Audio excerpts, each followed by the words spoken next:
wabarakatuh. Halo semuanya. Selamat datang di podcast kami dari kelompok 3. Kita kedatangan 2 narasumber ahli. Silakan untuk keduanya untuk memperkenalkan terlebih dahulu namanya. Halo, perkenalkan nama saya Rosmawati. Halo, perkenalkan saya Tresna Niswati. Halo, dan saya sendiri Srinaya Lestari sebagai host kali ini. Nah, sebelum kita melangkah lebih jauh, kita akan membahas tentang apa sih topik kita kali ini. Topik kita kali ini itu membahas tentang apa sih itu variabel dan hipotesis. Nah, sebelum itu saya ingin bertanya kepada saudara Rosmawati, narasumber kita yang pertama, tentang apa sih itu variabel penelitian. Baik, variabel secara sederhana adalah konsep atau karakteristik yang bisa berbeda-beda dan bisa diukur dalam penelitian. Misalnya usia, tingkat pendidikan, lama belajar, atau frekuensi penggunaan media sosial. Ini semua bisa jadi variabel karena berbeda antar individu. Oke, ada beberapa jenis variabel sih, dan gimana cara mengkategorikannya?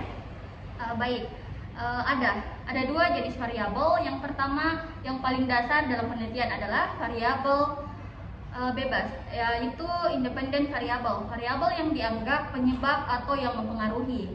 Yang kedua, ada variabel terikat atau dependent variable, variabel yang dipengaruhi hasil yang diukur dalam penelitian. Contohnya, kalau kita teliti pengaruh waktu terhadap hasil ujian,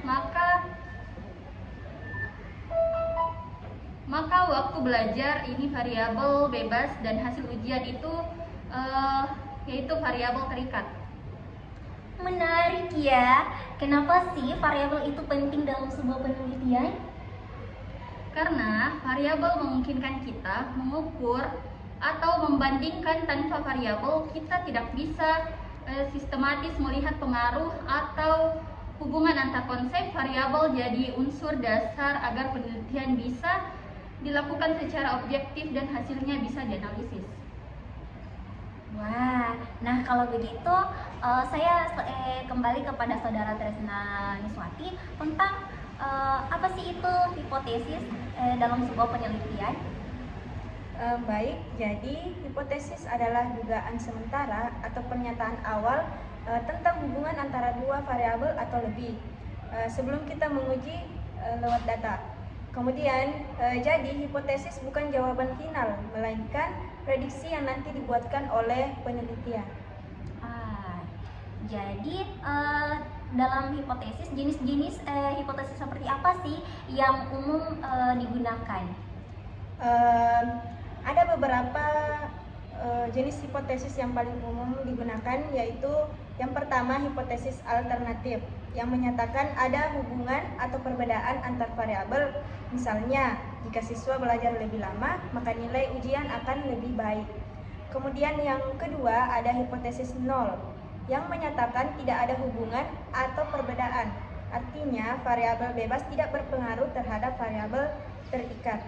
Dengan hipotesis nol, penelitian biasanya dimulai dengan asumsi tidak ada efek, lalu diuji apakah data menunjukkan sebaliknya.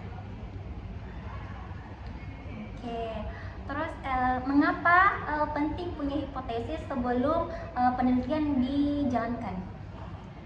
Karena hipotesis memberi arah penelitian, menentukan variabel mana yang akan diuji, apa yang diharapkan terjadi, dan jadi dasar analisis data. Dengan hipotesis, penelitian jadi terstruktur dan bisa jadi secara ilmiah. Oke, nah setelah kita mendengarkan tentang penjelasan hipotesis, tentang hipotesis penelitian, saya ingin bertanya tentang contohnya. Misalnya yang mau diteliti itu tentang pengaruh durasi belajar terhadap prestasi siswa. Nah, bagaimana cara menulis hipotesis penelitian dalam judul tersebut? Jadi, hipotesis alternatifnya bisa semakin lama durasi belajar siswa, maka prestasi siswa akan meningkat. Kemudian hipotesis nol bisa durasi belajar siswa tidak berpengaruh terhadap prestasi siswa. Ya, betul. Dan nanti kita bisa mengukur variabel bebas durasi belajar. Variabel terikat, prestasi misalnya nilai rata-rata, lalu diuji hipotesis itu melalui data. Kalau hasil menunjukkan bahwa siswa yang belajar lebih lama benar-benar punya nilai lebih tinggi, maka hipotesis alternatif bisa diterima atau hipotesis nol ditolak. Tapi bagaimana kalau data menunjukkan tidak ada perbedaan signifikan? Hipotesis alternatifnya itu gagal ya? Betul. Itu artinya temuan penelitian tidak mendukung dugaan awal. Tapi juga itu penting karena ilmiah itu bukan soal menegakkan pemikiran awal, melainkan menemukan apa yang benar berdasarkan data. Hipotesis nol terkadang benar, konklusi penelitian tetap valid walaupun harapan awal kita tidak terpenuhi. Nah, itu dia tadi beberapa penjelasan dari dua narasumber kita tentang variabel dan hipotesis. Sekarang kalian sudah mengerti apa sih itu definisi, jenis, hingga cara penerapannya dalam penelitian. Semoga diskusi ini membantu teman-teman semuanya yang menonton video ini yang sedang belajar metodologi penelitian. Terima kasih banyak untuk kedua tamu kita hari ini karena telah dengan sangat senang hati memberikan ilmunya kepada kita semua. Terima kasih semuanya. Wassalamualaikum warahmatullahi wabarakatuh.